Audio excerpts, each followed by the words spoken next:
Welcome all to the Council on Foreign Relations. I'm Mark Lagon, and I'm Adjunct Senior Fellow for Human Rights at the Council, as well as a professor at Georgetown University. And it's a special pleasure to co-sponsor an event with Freedom House. This is part of a larger roundtable series for the Council on Foreign Relations part called Global Stakes in Human Rights. How interests are bound up for the United States and the world in human rights, and they aren't just some silo of values issues, but integral. And that roundtable is part of the International Institutions and Global Governance Program, which is generously funded by the Rabina Foundation. I hope those of you who are interested in this area might want to take part in that roundtable over time. This session is fully on the record, fully for attribution. We ask you to deactivate your handheld devices. There is an adjacent room for those of you who wish to live tweet or get a cell phone to get a hold of someone in the middle of this session if you like. I want to say a quick word about assessments of the global human rights situation that give grades. This annual report of very high standards gives grades to other countries. The State Department report on human trafficking that I had the pleasure of managing as anti-human trafficking ambassador also did. And there is quite a stir among other countries' governments and, in fact, among American policymakers who wish to prioritize other matters than human rights about giving grades. And objectivity is always questioned, but in the case of the Freedom House report, there's no reason for objectivity to be questioned. It is a remarkably credible source for years doing this work of looking at political liberties and civil liberties of countries around the globe. And of human rights organizations, it's in a class of its own in terms of being truly nonpartisan and not ideological. It's probably one of the reasons why this report has been a standard for important things, like the work of the Millennium Challenge Corporation. In large part, that credibility and serious work is because of the team that Arch Puddington leads, which combines a facility for understanding the details in so many countries around the world with a fair-minded and candid assessment of the way things really are going. It's a special pleasure to share the podium with the president of Freedom House, David Kramer, who is as much of a prince of a human being as he is committed to freedom, democracy, and human rights in the world, and it will be a delight to listen to this and participate. Thank you for coming to our home here.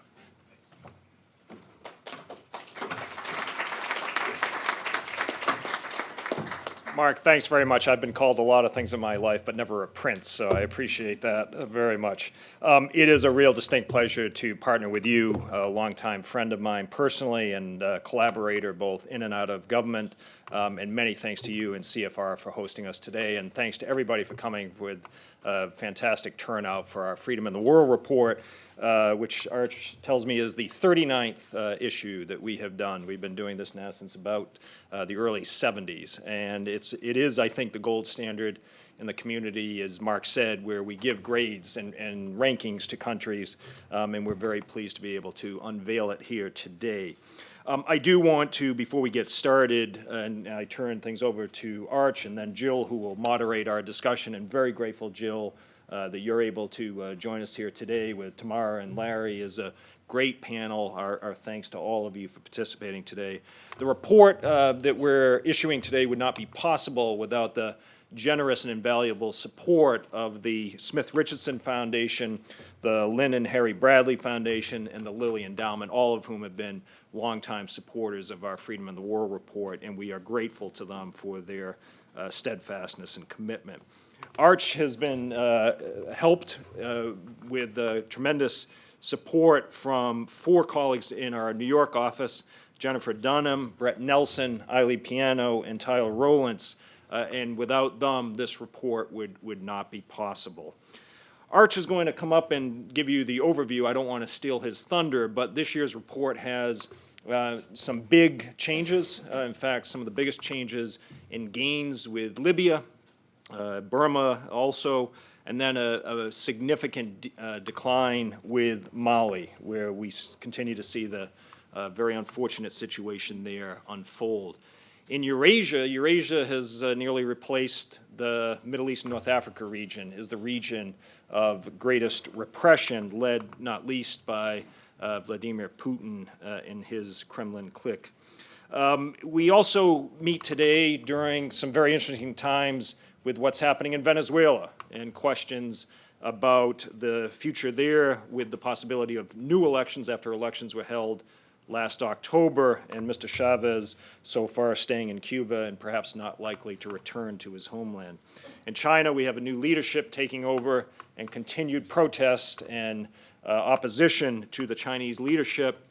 And in the Middle East, we continue to see the tragedy in Syria unfold, with death toll now at 60,000, but also opportunities elsewhere in the region, where, as a result of the changes that took place now almost 2 years ago in most of the region, we actually see that there are people and forces and movements with whom we can work. And that is a significant change that has lasted over the 2 years, and Arch will get into that more. Lastly, because there are movements and people and initiatives that need our support, this cries out for leadership from the community of democracies, those nations who are democratic nations, wherever they are, in Europe, in Australia, Canada, the United States, in Asia. There is a great need to support those who are trying to fight every day for freedom and human rights in their countries. These brave defenders need our support, and they need the support not least from the United States, which I would argue still needs to be a leader in this field. And we hope, with President Obama's second term soon to kick off next week, that we will see a reinforcement of that effort. So, without further ado, let me turn it over to Arch Puddington, Vice President for Research at Freedom House, who is a staple of the organization and the man who will walk us through this year's findings. Arch, thanks. Thanks, David.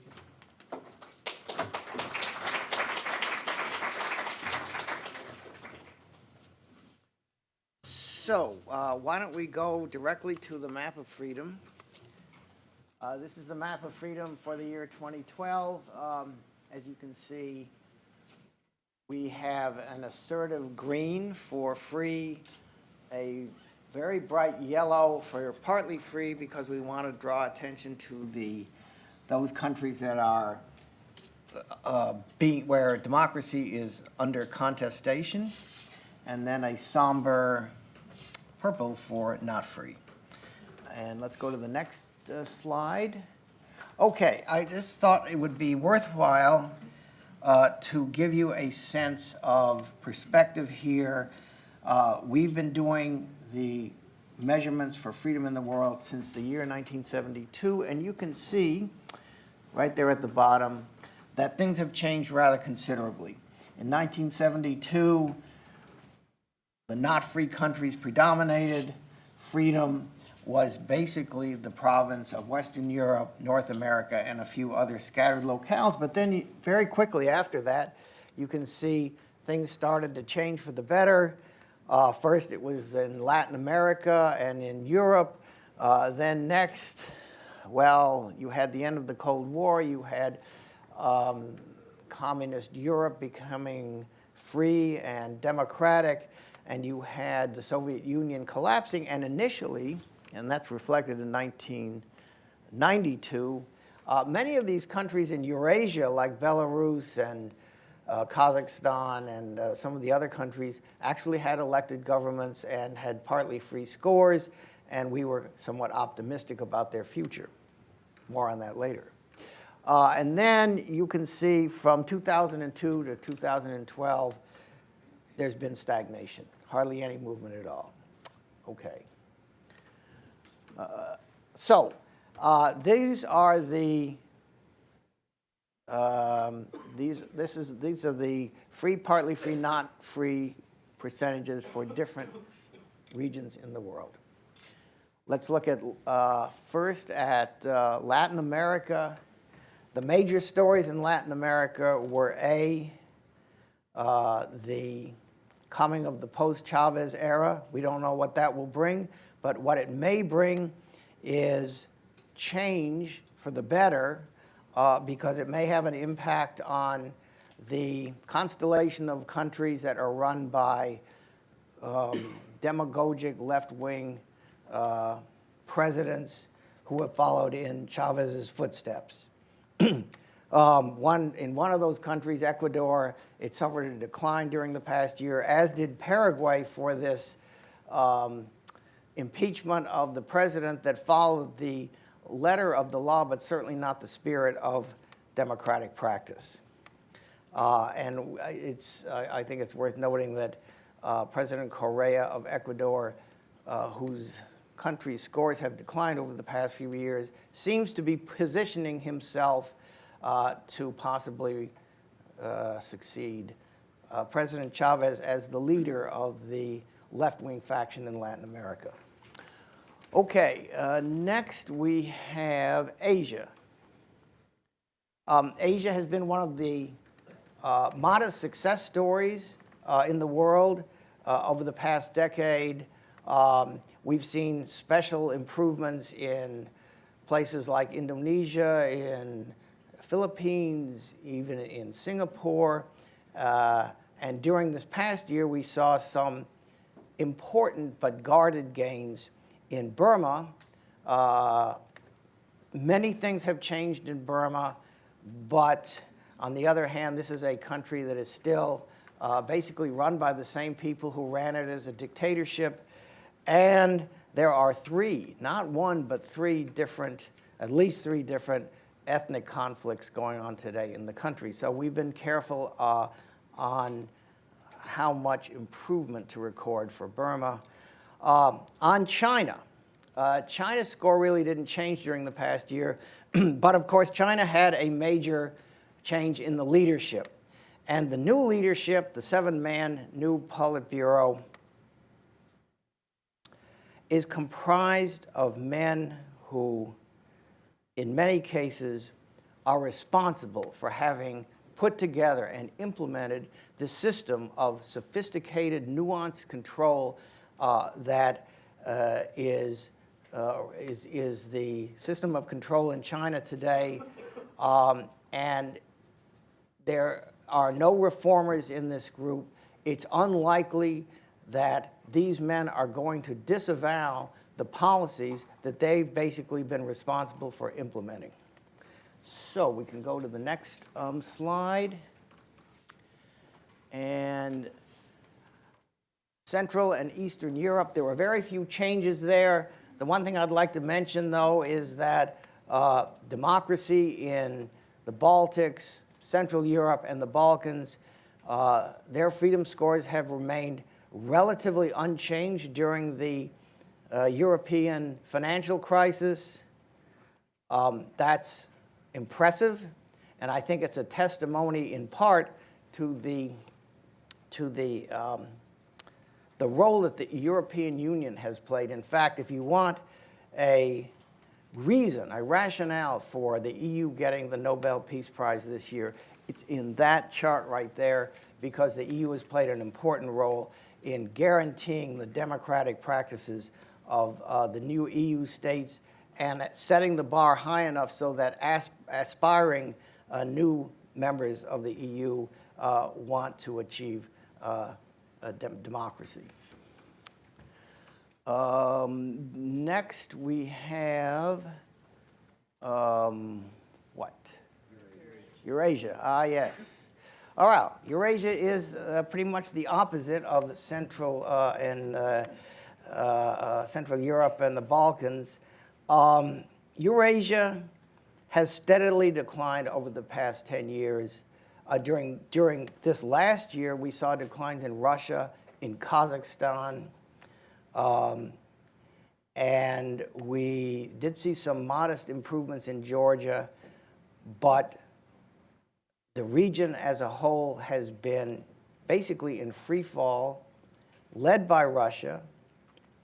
Russia has set the tone for the other countries in the region, has acted as the model for those countries, has implemented laws that have then been copied by other countries, both in Eurasia and in other parts of the world. to restrict civil society, restrict the press. So we now have a situation in which the scores for political rights and civil liberties for the Eurasia region as a whole are basically at the same level as countries in the Middle East, and that's something new. The Middle East was once by far the lowest ranking region in the world. Now it shares that with Eurasia. So let's look at the next one. Okay, so first on the Middle East, that yellow band 3 or 4 years ago was much smaller than it is today, much smaller. Since then, Tunisia, Libya, and Egypt have all scored impressive gains, much more guarded in Egypt than the other two, but certainly in Libya and Tunisia, there have been major improvements. They're reflected in the partly free scores. We see the Middle East as the major story of the past year. Major improvements for Libya, less significant improvements for Egypt. Tunisia having retained the improvements that it recorded in the previous year. On the other hand, and I think this is probably largely due as a reaction, a reflection of a reaction against the gains of the Arab Spring, we've seen declines in many other countries in that part of the world. In almost all of the Gulf states, in Jordan, in Lebanon, in Iraq, certainly in Syria, all of these countries over the last year, or in some cases 2 years, have shown declines as their leaders have tried to take measures to prevent the spirit of the Arab uprising from infecting their societies as well. And finally, we have Africa. Africa is the most volatile region of the world. It's the part of the world that has recorded the most substantial gains over the past few years and some of the most substantial declines. Over the past year, we saw 3 countries move from partly free to not free. That's Sierra Leone, Senegal, and Lesotho. We saw another country that had been in conflict several years ago, Cote d'Ivoire, moved from not free to partly free. So there were important gains in Africa and important gains in countries that are just still coming out of conflict situations. On the other hand, there were also some substantial declines. Mali declined by a massive amount from a free country and an electoral democracy to a not free country in 1 year. And other countries, Nigeria included, also suffered declines because of the activities of radical Islamist groups. So let's go to the next. All right, for the year 2012, we saw a modest decline in the state of world freedom for the 7th consecutive year. Now, I don't want to exaggerate this, but the blue lines show that for 3 years, the first 3 years of the decade, there were more gains than declines, and then for the next 7, there were more declines than gains.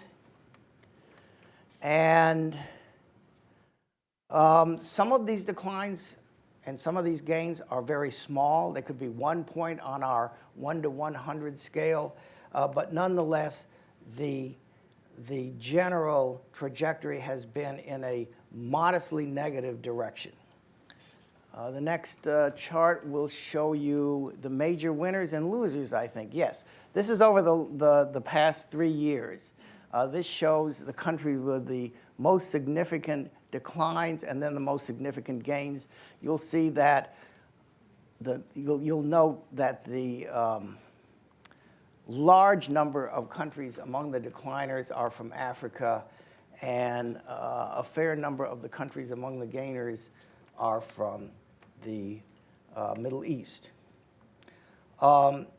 So, again, just to sum up very quickly, the past year saw gains in the Middle East, pushback by other Middle East countries, and no progress, and to a certain extent, declines among the major authoritarian countries, Russia, China, Venezuela, Iran, countries that have that are geostrategically important, that have play a part in the international economy, and that have not only developed sophisticated and nuanced ways of controlling their own societies, but which have expanded their influence beyond their own borders to have an influence over the state of democracy in their neighborhoods, and in the case of China, at least, throughout the world. But I would say the major message for the year is one of potential and opportunity, and this is because of what's happening in the Middle East. I've been at Freedom House for 19 years. For most of those years, when we would formulate the reports for Freedom in the World, we would always include a line that said, the Middle East is the only region that has not participated in the wave of democracies that's reached every other corner of the world. That's no longer true anymore, and that is, I think, the most important message that comes out of this year's report.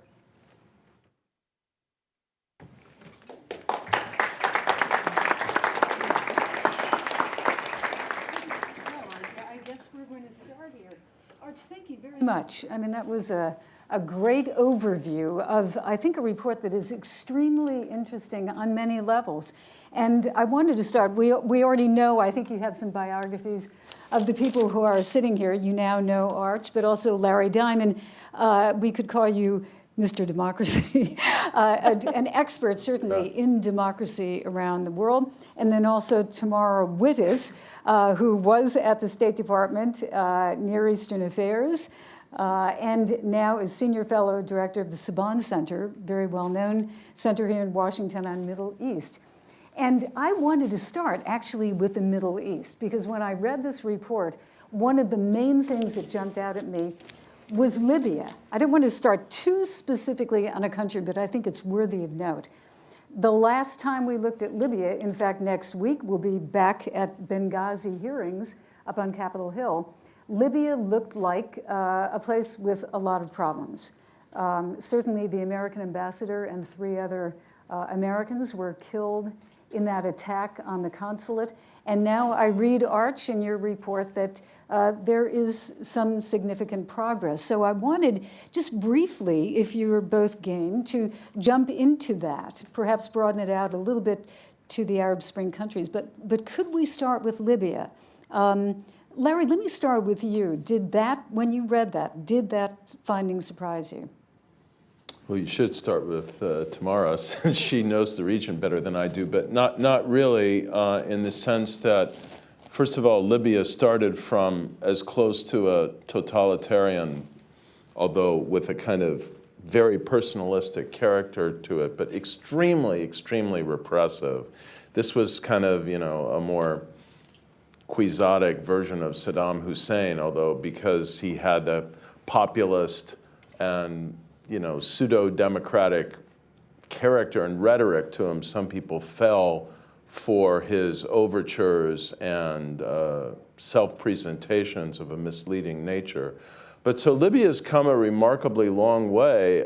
I'll just say this about Libya, and I think it's obvious, and then turn it over to Tamara. I think that it's premature to call Libya a democracy, because political order is still so fragile there, And the command by the state over the means of violence is still so inadequate that I think state building remains a major challenge. And until the militias can be reined in and the authority of the democratically elected state, now Freedom House judges, can really be firmly established, there's still a tremendous fragility and vulnerability in the unfolding story in Libya. Mm-hmm. And tomorrow I see you shaking your head, so. I think Larry is absolutely right. The dramatic gains that you see in Libya are, to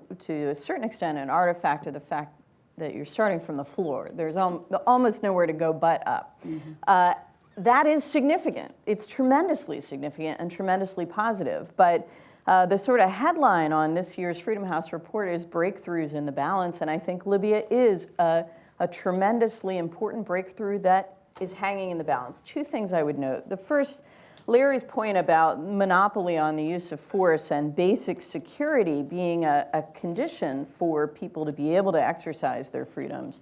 That link between security and democracy in Libya is still very much up in the air and something that we need to continue to care about and be engaged in trying to move in the right direction. I think you can carry that lesson about the relationship between stabilization, if we want to call it, or security and politics across the region. That there are other places where we also care about stability, but the fundamental realization from the Arab awakening needs to be that stabilization will not occur without political stability that's rooted in consent. The second thing that I think is important and illustrative about Libya, without taking it too far, is that it was a case, there were elections in Egypt, Tunisia, and Libya over the last year, democratic elections. In Libya, the Islamists did not win. And we can't assume that because we've seen an Islamist resurgence in these societies in transition, that is the wave, that's the future. I think Libya is illustrative of the challenges Islamists face when they try to address real-world problems and when voters have real strong choices amongst parties. And so we need to keep our eye on political pluralism. You know, as I look at this also, practically the first line, Arch, that you have here, that there's the ambiguous nature of these developments. Two competing trends, demands for change pushed forward by popular movements, democratic movements, and an authoritarian response that combines intransigence with strategic adaptability. So I'd like to get into that because it would appear, I mean, just going back 2 years ago with the Arab Spring, which is definitely one of the most, I think in my lifetime, one of the most important events spread out over quite a period. As we look at it, great hope. And yet the adaptability of some repressive governments to be intransigent, but also strategic adaptability. Larry, what do you read into that? What would you say strategic adaptability is? A lot of different things in different countries. In Saudi Arabia, you know, you have a much more closed political system than in Morocco, even though both of them are monarchies.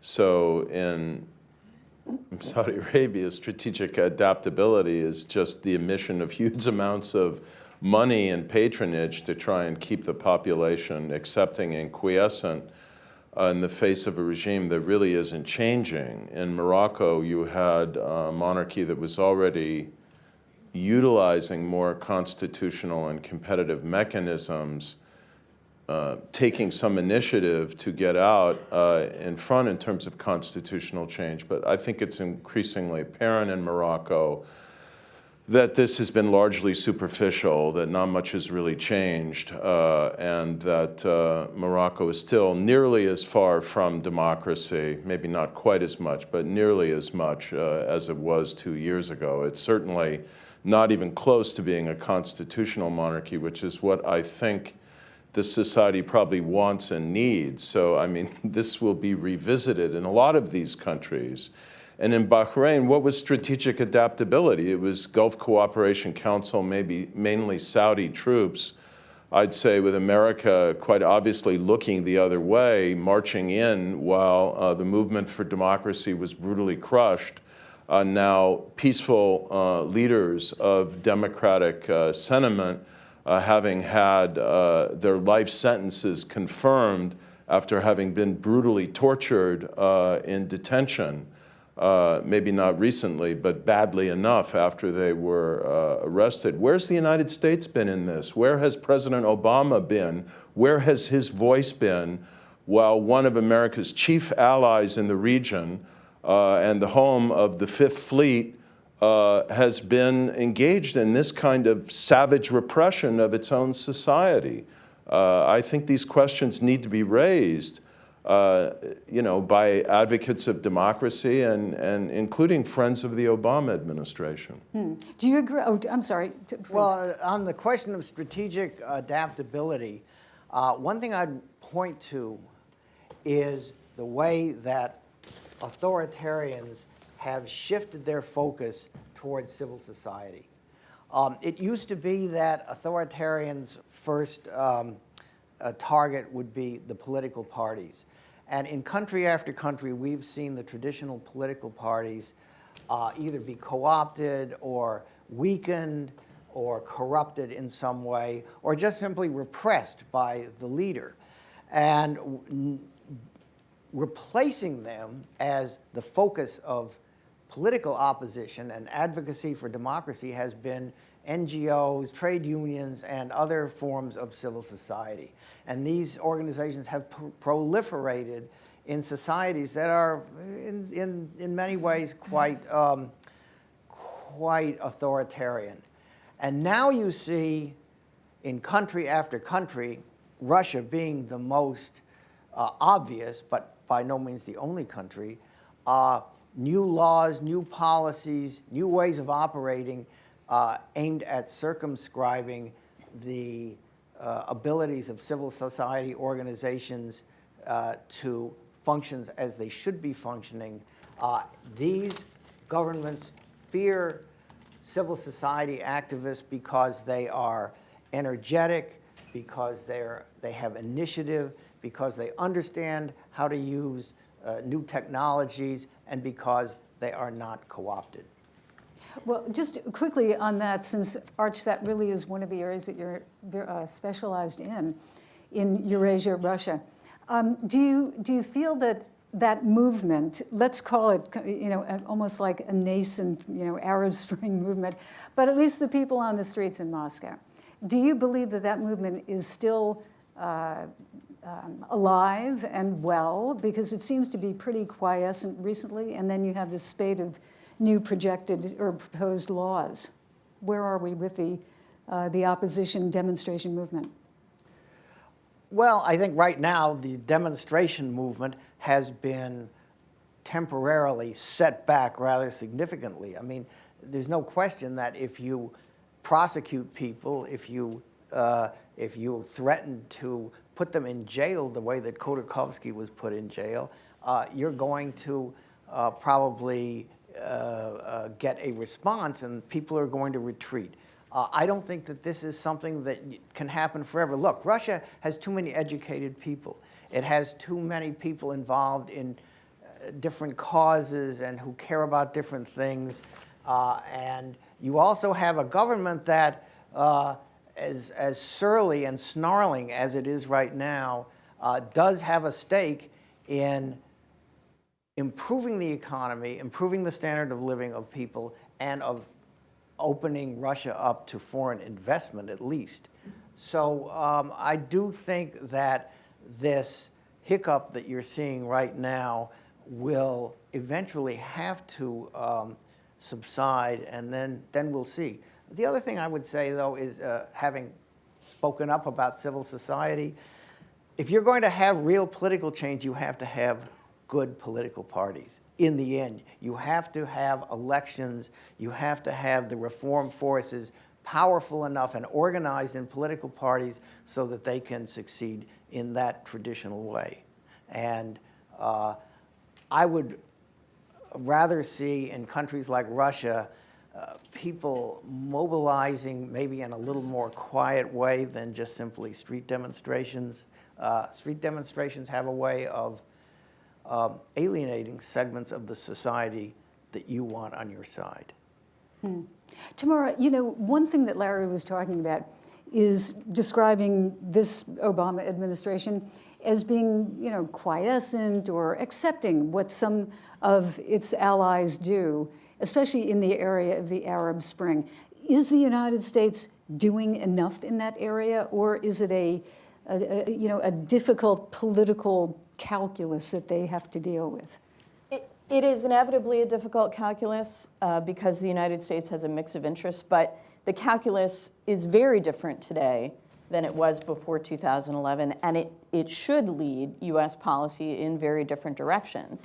I think Larry actually put his finger on one of the biggest challenges facing the Obama administration as it opens this second term and deals with political change in the Middle East, which is that the drivers of change, the demographics, the concerns about inequality and corruption, the changes in technology and the media environment that have helped produce these demands for change, these drivers exist everywhere in the region, not only in the places where we've already seen political uprising. The demands for change exist everywhere in the region. What we've seen since the beginning of the Arab awakening is some regimes trying to get ahead of the curve by undertaking reforms, like Morocco, with more or less success, we'll see. Other regimes trying to get ahead of the demands in their own population using new repressive tools or accelerating the use of repressive tools. I believe that's destined to fail ultimately because these drivers are very deep-seated in society. They reflect real changes that have taken place in Arab societies over the last decade or more. The pressure's not going away. So the challenge for the United States is how to engage its Arab partners on the need for reform, continued reform across the region. Now, President Obama articulated this in his speech in May 2011. He said, it will be the policy of the United States to support democratic transitions and democratic reform across the region. But walking the walk on a day-to-day basis in the face of security and other interests, that is the challenge. Mm-hmm. You know, another something that I had to clean my contact lenses when I read it was Burma. See if I can find that. I think it's the page before, where Arch, you were saying that it's in better shape than China. I can quickly find that. It's got better freedom scores. It's got better freedom scores than China. Okay, again, it feels counterintuitive, but tell me, why? Why? Yes. Well, to begin with, you've had the release of a high percentage of the political prisoners that had been in prison in some cases for quite a number of years. Second, you've had by-elections for parliament that were conducted in a relatively free and fair way in which the opposition party did very well.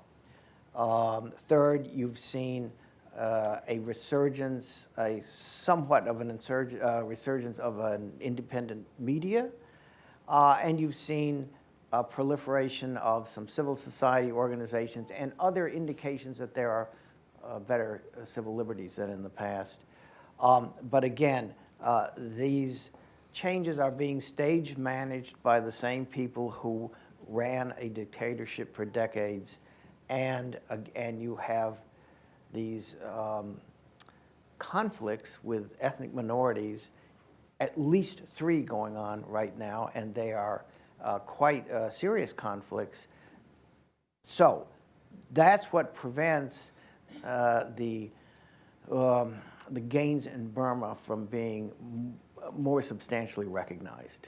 Tamara, did you have something? Yeah, just to follow on Arch's point, because I think this gets at something very important. You can see improvements year on year in the Freedom House scores because of major political decisions that have been taken.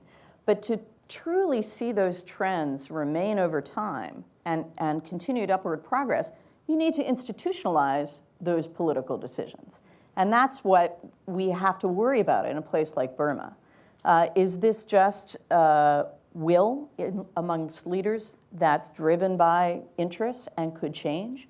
Or is this going to turn into institutional reform? And I think this gets to the point Mark made in his introduction, the importance of giving grades.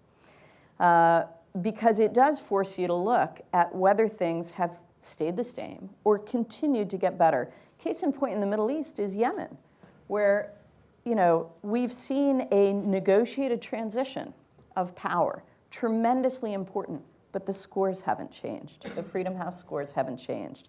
The democratic transition in Yemen is still just at the beginning. And so the Freedom House scores are a great tool to remind us of what's yet to be done. Mm-hmm. Larry, what about, please Well, feel ask free, your but I question wanted to and I'll ask. try and integrate I my wanted to get response into into it. China, Okay. Especially, but did you have something on this particular part of it? Well, on this point, let me generalize just slightly the points that have been made. I think that the changes in Burma are going to be institutionalized in the sense that Burma is going to be a different political system than it was before, say, 2010, and particularly before this year. It's going to be, it's not going to be a hard authoritarian regime any longer. The problem in Burma is the problem in Egypt, the problem you referred to in Yemen, and the problem in a lot of these countries in the world that you can get stuck in a process of transition in what's been called a competitive authoritarian, or I would say another way of saying it that's more useful for my purpose at the moment is a pseudo-democratic regime. There's a tremendous premium on democracy in the world. It's still the only form of government that's broadly legitimate in the world. And whether you're Hugo Chavez or the Burmese military and ruling party, you want to look democratic, but you don't want to risk losing power. And so the fear in Burma, and my fear, I might say, with the Muslim Brotherhood and President Morsi in Egypt, is that they'll keep the veneer, they'll have the competition, but in Egypt they will continue to so intimidate the press and civil society and opposition parties and insinuate themselves in the deep tissues of the state and perpetuate and deepen this cynical bargain they seem to have forged with the military.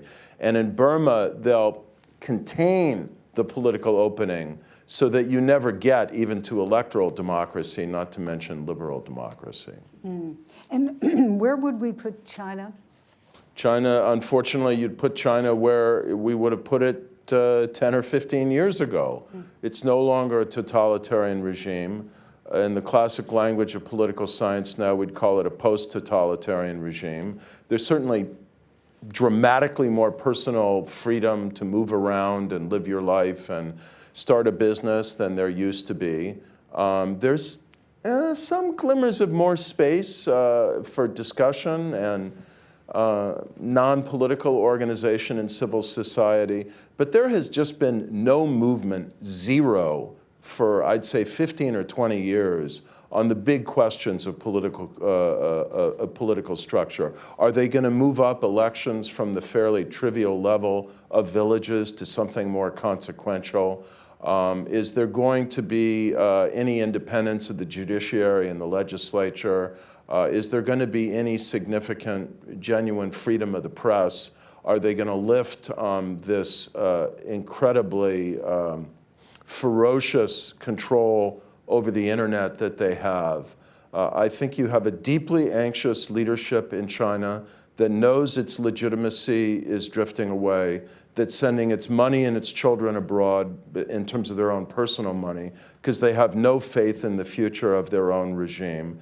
And Xi Jinping is now facing an existential choice as to whether he's just going to hold the line for another 5 or 10 years on political reform because he's afraid of winding up like Gorbachev, or whether he's really going to become somewhat more creative and daring in this regard and try and rescue a process of incremental change and preserve the stability of the country, I'd say, in order to do that. Without that, I think the days of communist rule in China are now seriously numbered, and the transition when it comes could be really quite chaotic and jarring.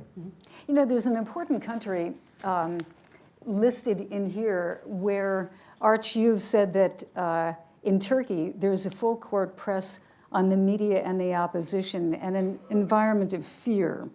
Tamara, would you agree with that?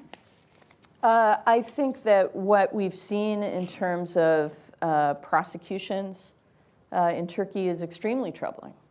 And it has put a chill on debate in Turkey, on the press in Turkey. And, you know, this is after years where we've seen significant gains on the rights environment and legislation. It's dangerous, particularly at this moment when Turkey is beginning the process of constitutional revision. That you don't have a media sector that feels itself able to address these questions openly without fear of persecution. So this is another place where I think we've seen important progress, but to hold the line and to see continued forward progress, I think there needs to be continued pressure. And to be fair to the administration, I think this is an area, press freedom in Turkey, where you've seen some pretty explicit comments from Secretary Clinton and others. Mm-hmm. You know, what we're going to do in terms just of timing is, in about maybe a couple of minutes, we can get into some questions, and we also have Twitter questions, et cetera. But I wanted to ask a question that I was talking with Arch a little bit before about, which is the countries, the kind of big influential countries like Brazil, China, Russia to a certain extent, that have a different take on calling on the carpet another country for its human rights or its freedom quotient. In other words, they say, we may not like it, we may not agree with what they're doing, but countries have the right to their own sovereignty. And why should we, who are we to have the right to tell them precisely what to do? I mean, you have different narratives on economic freedom, certainly development, China's narrative, and Russia on Syria is a perfect example of this drive to defend sovereignty. And I'd be interested in all of you just, you know, summing up kind of what your view on this is. Why do you, Arch, have the right to evaluate where they are? Countries seem to be, some other countries seem to say that you don't have the right to tell other countries what to do because they are sovereign. What do you say?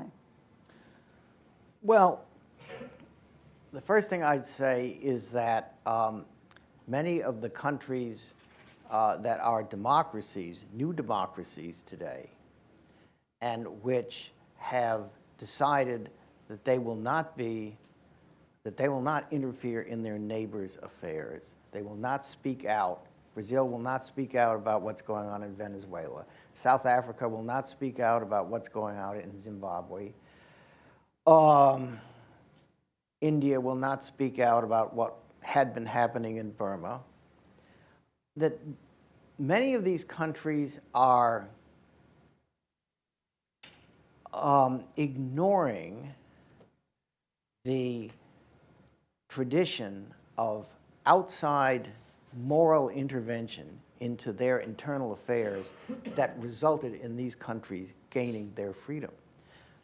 South Africa is, I think, the most notable case here. South African apartheid fell in large measure because of the intervention of Europe and, late in the game, the United States. All of the measures that were taken, the sanctions, the boycotts, all these measures had a huge impact on South Africa achieving majority rule. And in a country like Brazil, you had or let's say a country like Chile, you had the weight of moral opinion in Europe and in the United States that played important roles in their military dictatorships giving way, having elections, and then in Brazil you had Lula elected, and then now you have Dilma Rousseff. To now say that because for sovereignty reasons, we don't have the right to speak out against a country like Zimbabwe, which is engaged in terrible kinds of persecutions, or in Venezuela, which has, to a certain extent, restored a kind of quasi-military government, which was always the curse of Latin America. I just think it's irresponsible. Larry? Well, first, I think we need to put it in perspective. If you look at American history, we, as rising democratic power, were not, through much of our history, much better, and at times not any better in terms of our own foreign policy. I mean, we were complicit in some military coups and displacements of democratically elected governments.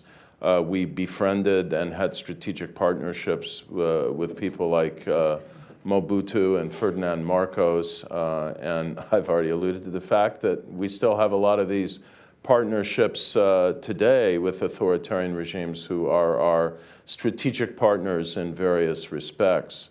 At the same time, I think the world is in a very different place than it was then, and it's not just that there's a moral responsibility, is that these are really increasingly deeply codified in ways that are at the level of societal norms, universally recognized and deeply valued in documents as old as the Universal Declaration of Human Rights and the International Covenant on Political Rights and Civil Liberties, or as recent as the Warsaw Declaration, which more than 100 countries signed, including democracies like South Africa and Brazil, in the year 2000. And we now have more or less 100 countries that are part of the community of democracies. And there is something that I think is now newer, but it's seeping into the international normative structure, called the responsibility to protect, which I think is now actively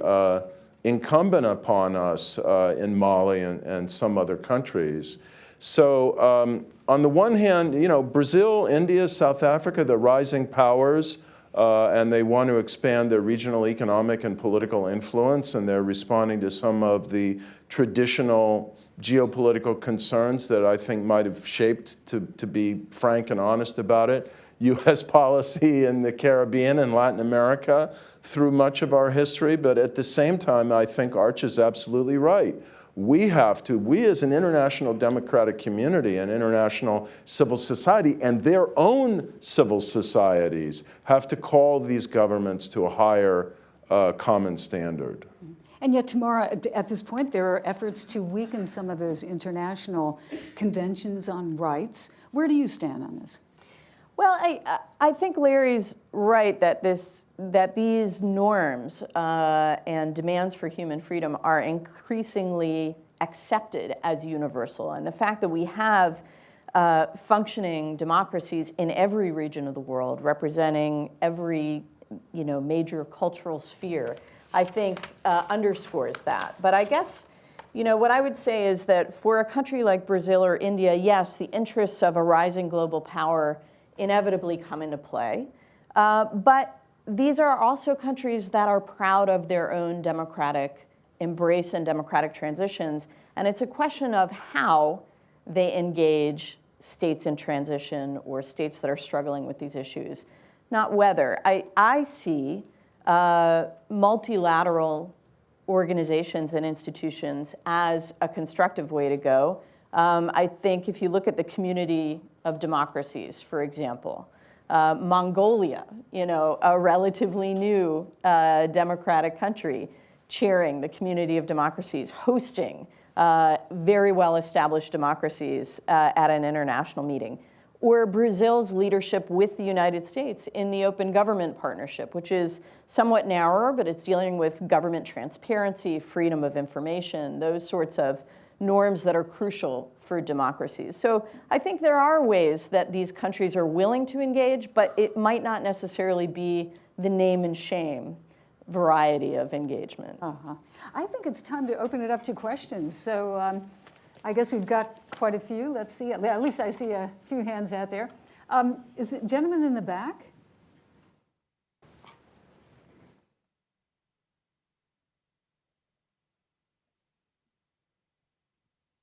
Yes, hello. Thank you. There are unrecognized territories also on the world map right now, and I noticed that Freedom House also graded these territories like Abkhazia or like Nagorno-Karabakh in the Caucasus. And it was interesting to see that in some cases, these unrecognized territories were graded different from the metropolias, from the republics, from which these territories had seceded at some point. For example, Nagorno-Karabakh this time was graded as partly free formation versus Azerbaijan, which was actually graded as non-free country. And my question was whether you think that this situation, when these new formations, unrecognized formations, being more democratic, this factor should really become a factor for the peaceful, that should be considered within the peaceful negotiations, peaceful settlement of this conflict. Because if these new formations get back, hypothetically, to their former metropolias, then basically this would mean that the level of liberty and democracy will inevitably decrease in these territories. Now the people of those territories are enjoying more freedoms. So this is the question whether this democratic incompatibility, if I can use this term, should be considered as a factor within peaceful negotiations of these conflicts. Interesting. Arch? I agree. I do. It's an interesting point, and of course, the first thing that came to mind was Hong Kong, which we have for years given a separate score to before China took over, when it was under British rule, and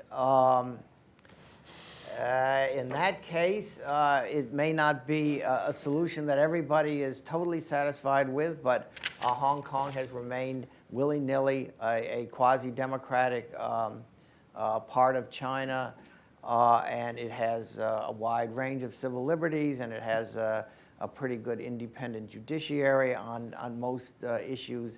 So I think it would be very interesting if you had negotiations between Armenia and Azerbaijan for the control of Nagorno-Karabakh, if there were demands that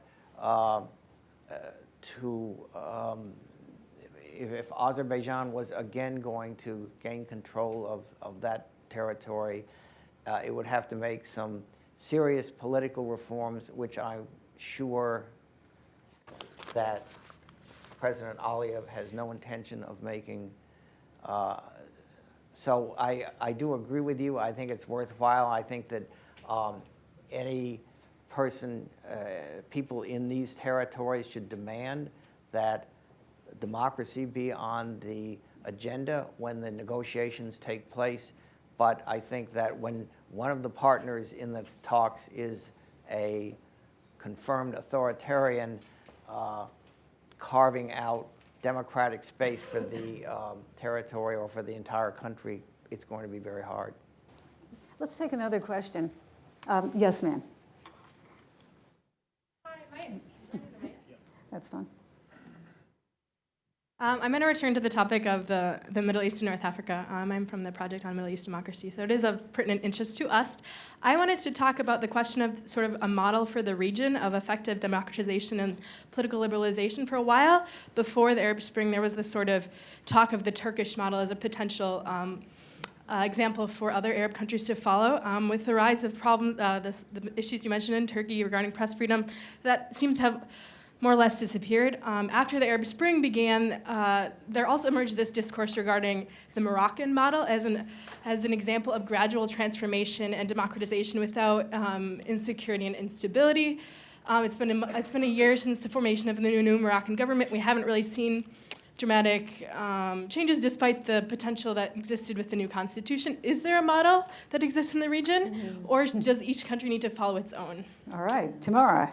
I'm not sure I would necessarily hold up Morocco as a model. I'm not sure I'm as pessimistic as Larry, but I do think the question of whether the reforms that have been undertaken in the last year translate into anything meaningful is still very much an open question. I think the burden is on the Moroccan monarchy and the political parties and the institutions of parliament and the judiciary to seize the opportunities created by this reformed constitution and try and turn the aspiration into reality. And either the monarchy will enable that and facilitate that process, or it will stand as an obstacle, and then we'll have the answer. But I think for countries in the region that have already undergone radical change and where the societies have clearly put forward full electoral democracy as their goal, Morocco isn't going to be a model, and it shouldn't be a model. It might be a model for countries like Jordan or the monarchies of the Gulf that are struggling with how do you have change that's stabilizing rather than destabilizing. But for countries like Tunisia or Egypt or Libya, I think I'm not sure that there's an obvious model. I think that these societies and the civil societies and the political parties that I engage with are very interested in pulling from a lot of different models. They're interested in hearing from different countries, depending on the issue at stake. For example, Tunisia having a tremendous struggle right now over reform of the Interior Ministry and the police, which were at the heart of the Ben Ali regime. And this is crucial. It's also intensely politically sensitive. So, but they're not the first country to face this challenge. And so, they can learn from the experiences of Germany at reunification and how the secret police files in East Germany were dealt with, for example. So I think they can take from a variety of models. The real challenge is, can they integrate those lessons through the lens of their own needs, their own political balance, their own political experience? And can a country like Tunisia say, yes, we have real polarization within our society between avowedly secular political movements and avowedly religious political movements, but we can find compromise, we can dialogue, and we can come up with a constitution that will work for us. These are the kinds of challenges that I think the transition states in North Africa are facing. Let me just add, I think there is a model, or something closer to a model than anything else, and it's Tunisia. It's the only democracy in the region, at least it's the only clear, firm state that's made the breakthrough to democracy. It's had the elements of compromise that Tamara has referred to that I think are quite significant, at least some degree of significant rethinking. And I think it's at least among many elements of Islamist political thought and political organization, I think it's sincere that I don't think the Muslim Brotherhood, as it now stands in Egypt, has even begun to really sincerely manifest. And there have been compromises, there have been tolerance, there is a serious search for the kind of institutionalization that Tamara mentioned earlier. And as a result, I just say, I think it is extremely important that the West support this experiment. With investment, with aid, with symbolic support, not just flows of democracy assistance, that's obvious. There are deep economic problems in Tunisia now. I mean, almost a crisis in terms of unemployment and so on. I mean, if Tunisia doesn't make it, with the fact that it's come the furthest now, and with the fact that if you look at, you know, the strength of secular and liberal norms previously, the advance of women's rights under Bourguiba and Ben Ali, even though we didn't like what they did in so many other respects, its level of economic development, its location on the Mediterranean. If Tunisia can't make it, what are the prospects for the rest of the Arab world? You know, we have questions coming in by Twitter, or from people on Twitter. And there's one about a country that I actually have been paying a bit of attention to recently, Hungary, a very interesting case. And J_Ulfelder says, given developments in Hungary over the past year, why no downward trend? Why no change in score? Is that correct? All right. Hungary is one of those important countries that last year we had on our kind of watch list, along with Turkey, Ukraine, and South Africa. And last year, Hungary did get a downgrade, and even a bigger downgrade in our press freedom survey. There are clearly problems with the policies of the Orban government. We did not downgrade Hungary this year because we saw that there was a pushback from the judiciary and from civil society on some of the questionable measures that had been proposed by the Orban government. And, you know, the Orban government is not to everyone's liking, but Hungary has not become an authoritarian society. And there are still all kinds of issues under contestation, even as the Fidesz party has a 2/3 majority in parliament, and there is pushback in the judiciary. There is a level of independence there as well. So I think there is a danger in exaggerating the anti-democratic instincts of the Orban government. It is a problematic government, especially in that part of the world, which, since its neighbors by and large have become stable democracies, and Hungary itself is a kind of stable democracy. But I think it's a problem to exaggerate the decline there. There has been a decline. We've taken note of it, but we didn't pursue that this year because we just felt that the democratic institutions held firm against some questionable measures. Okay. Do we have some more questions from our audience? Yes, ma'am.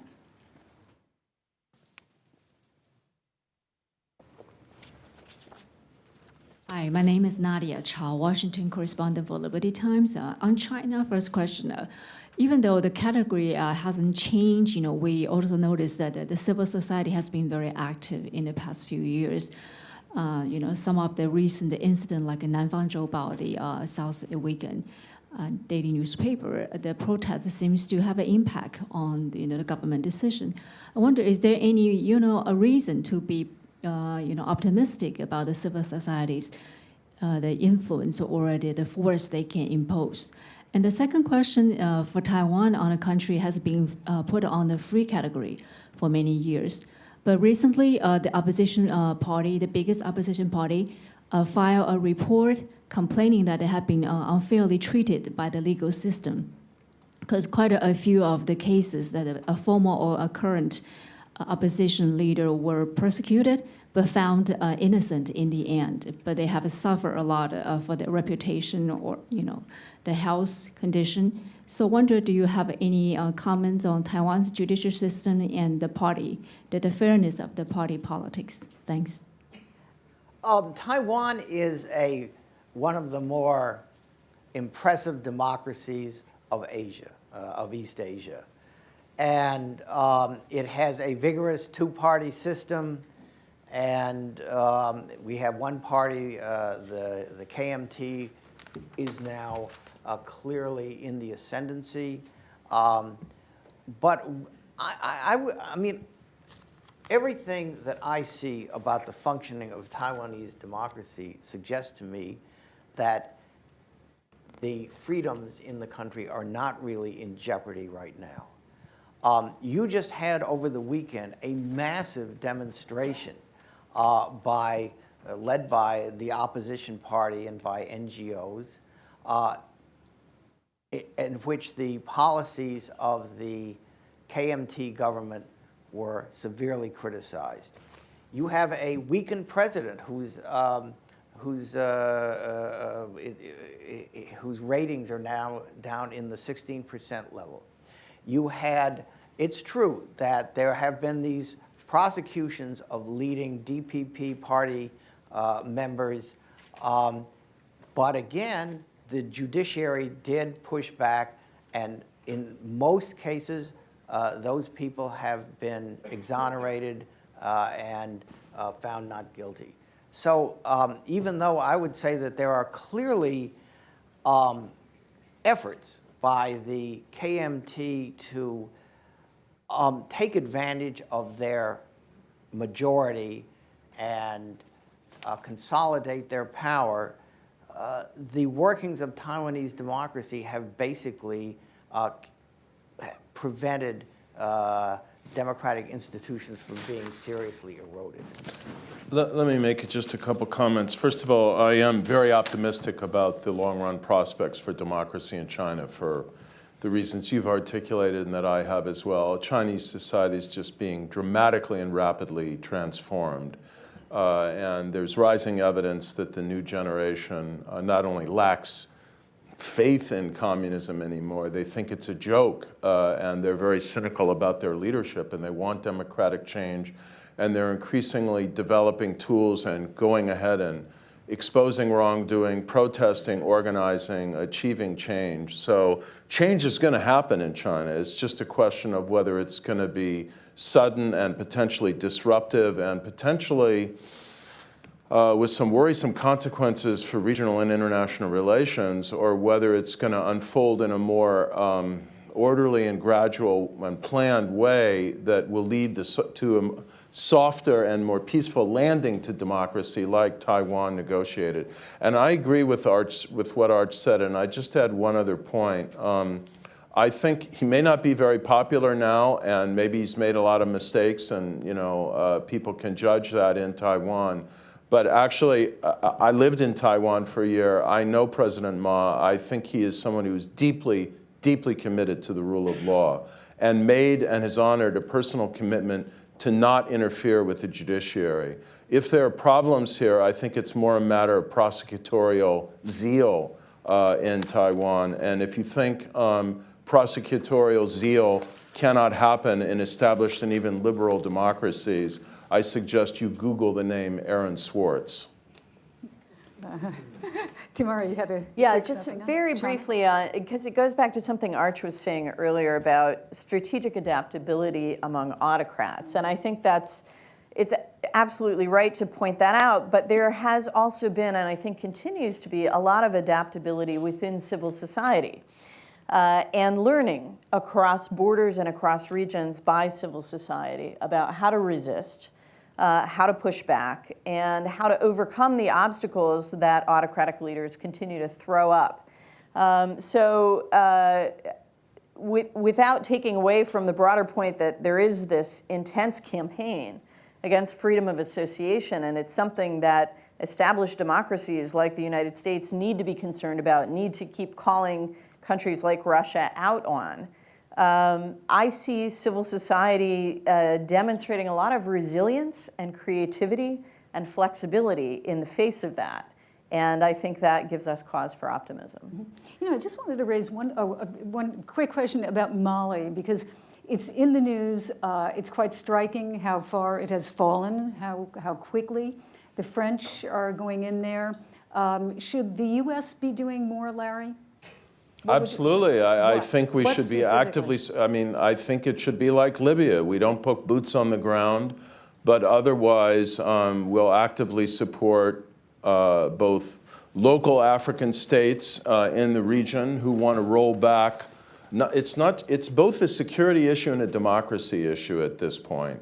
And people are critical of the government of France now. They're getting into a quagmire. This should never have been allowed to get to this point. You had a liberal democracy in Mali, a president who was on his way out, an election that was about to happen, and a bunch of soldiers who were unhappy with this situation plunged the country into chaos and vulnerability while the world just stood by and kind of wrung their hands and responded, I'd say, regionally and internationally in quite an ineffectual way. And the problem worsened, and now you've got the whole country at risk, and Al-Qaeda of the Maghreb increasingly getting a foothold here. Many times we're forced to make painful choices between our security interests, for example, in rolling back or containing international terrorism and democracy. Here they're converging in an obvious and striking way.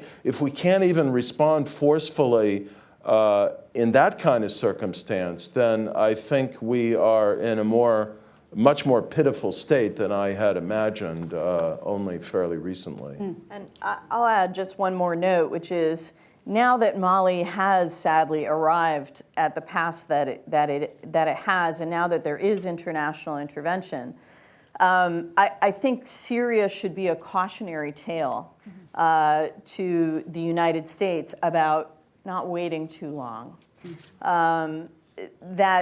What we've seen in Syria is a nonviolent popular uprising met with government brutality, morphing into an armed uprising, and then morphing into an increasingly communal conflict that creates more and more opportunity for violent extremists, including al-Qaeda.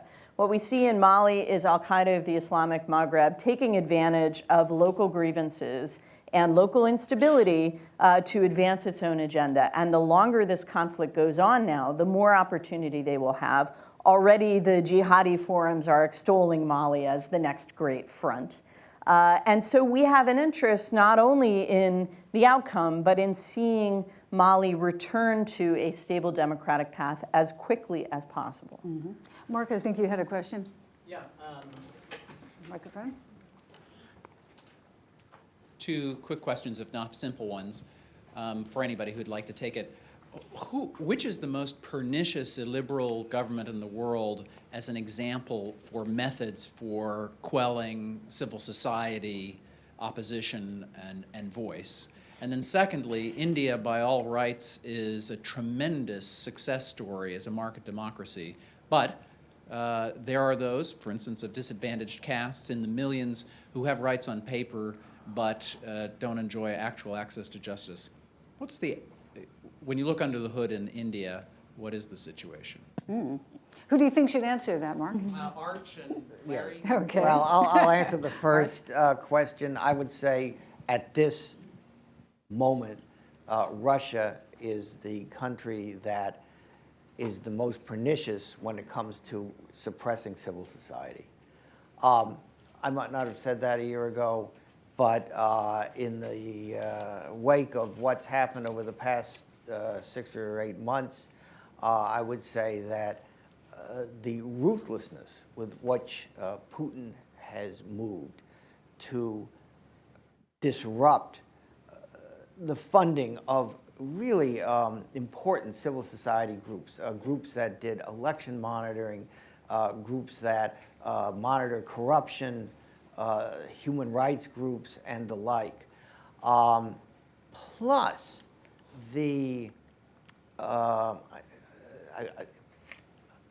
I think there's now a law on the books.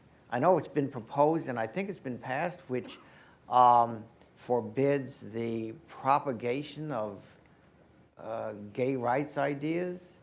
Is this somebody could probably tell me that's on the so you have a collection of laws and policies meant to suppress freedom of expression, civil society with any kind of a political undertone.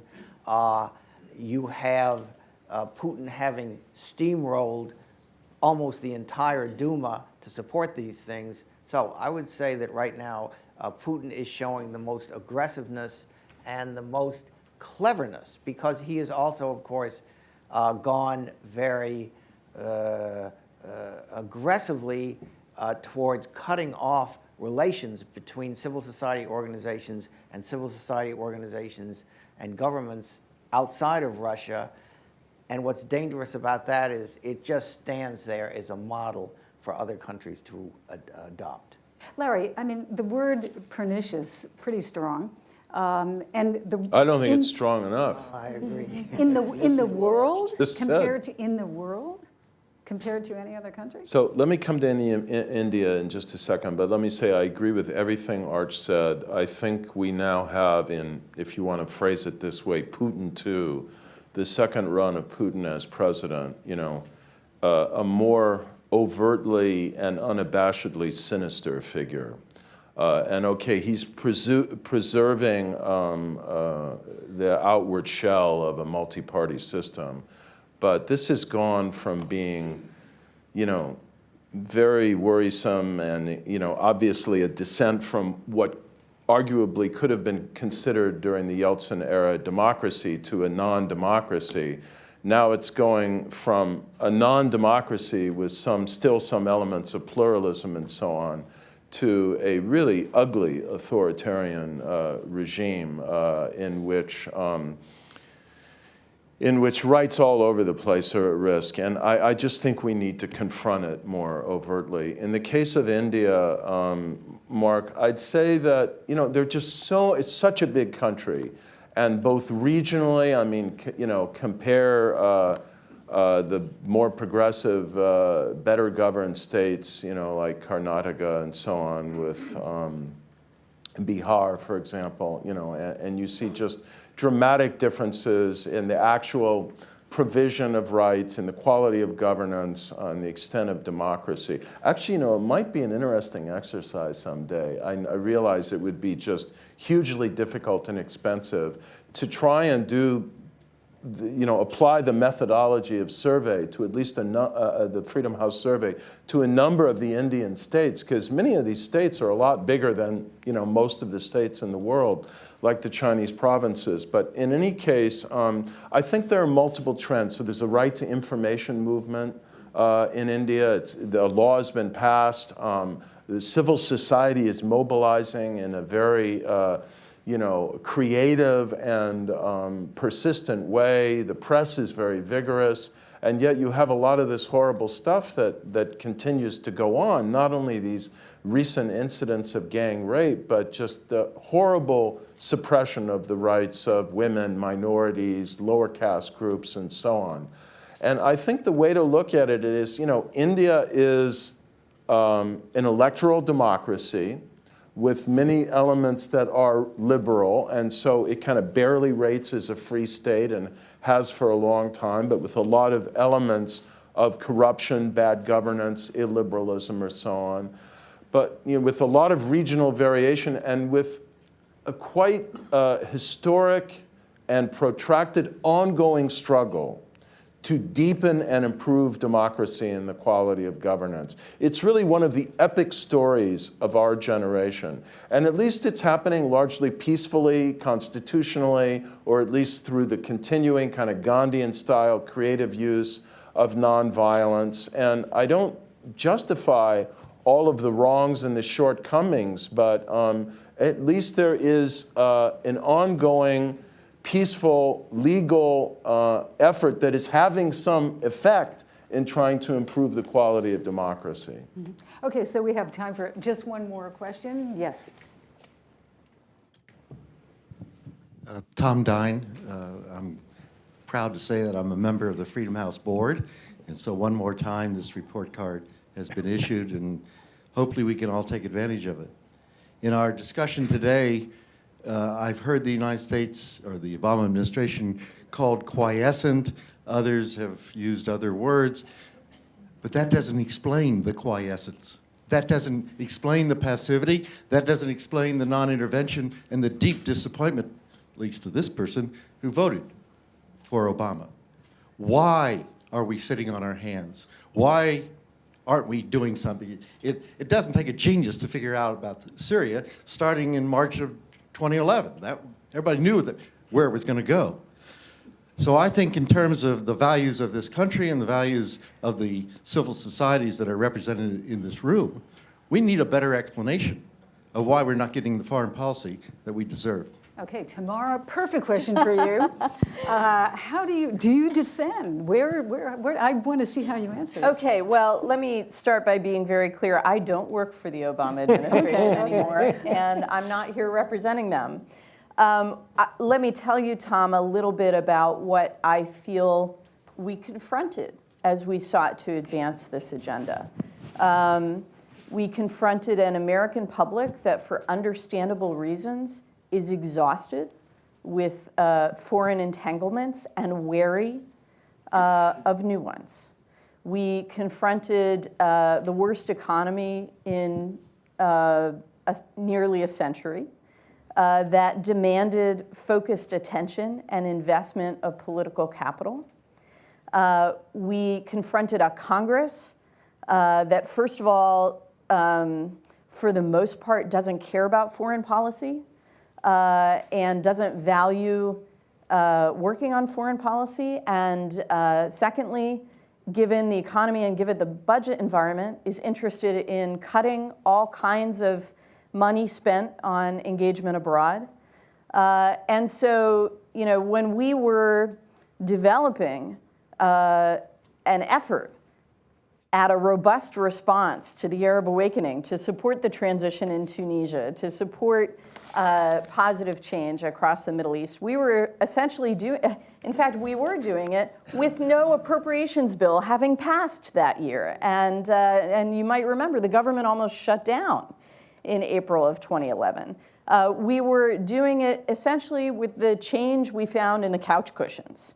Now, money isn't everything, and I don't want to say that it is. Public statements are also not everything.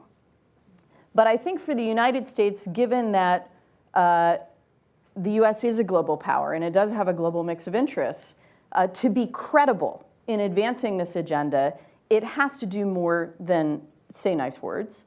It has to have a package that is compelling, a package of pressure and incentives, and most of all, a warm welcome for societies that are moving in the right direction.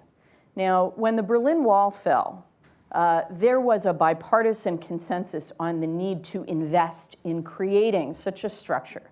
But there were also existing institutions, the European Union and NATO, that provided an architecture for countries that needed to know what's the road look like and what are the milestones and what do I get if I go down that road. We don't have any of that for the Middle East even now. It needs to be built.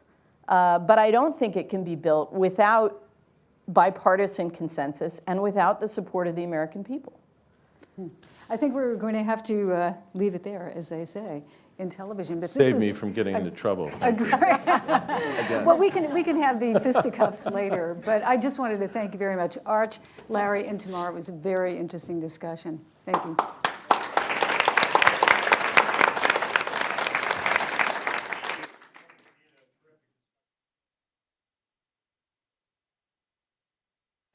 I also, again, want to thank Mark and CFR for partnering with us and hosting us here today. A perfect venue for this. We greatly appreciate it. If I can use the phrase, it takes a team to produce an event. A lot of people from Freedom House, and I know CFR too, put today's event together. There are 5 people in particular who've been working on this for a long time in putting today's event together. I want to thank Mary and Nina and Liz and Erica and Karen and also Daniel for all the work that went into producing today's event, putting the panel together. Terrific panel discussion. I really appreciate it. I want to end with one final point, and it picks up on something Larry was saying about Russia and the need for pushback on what's been happening. It certainly is not a perfect solution. It's not a whole solution, but thanks to overwhelming bipartisan support in the U.S. Congress late last year, the Congress passed legislation called the Sergei Magnitsky Act that seeks to target Russian officials involved in gross human rights abuses. My hope is that we will see other democracies, in particular in Europe, pass similar legislation, and then we'll also see efforts to make this kind of bill global in nature. Again, it's not the only answer to the problems we face, but Freedom House was part of the push for this legislation. I'm proud that we were associated with it, and at least is some part of the way to try to push back on these authoritarian trends that we see, not just in Russia, but in other parts of the world. Thank you all for coming. Thank you to the panel again, and we'll see you next year.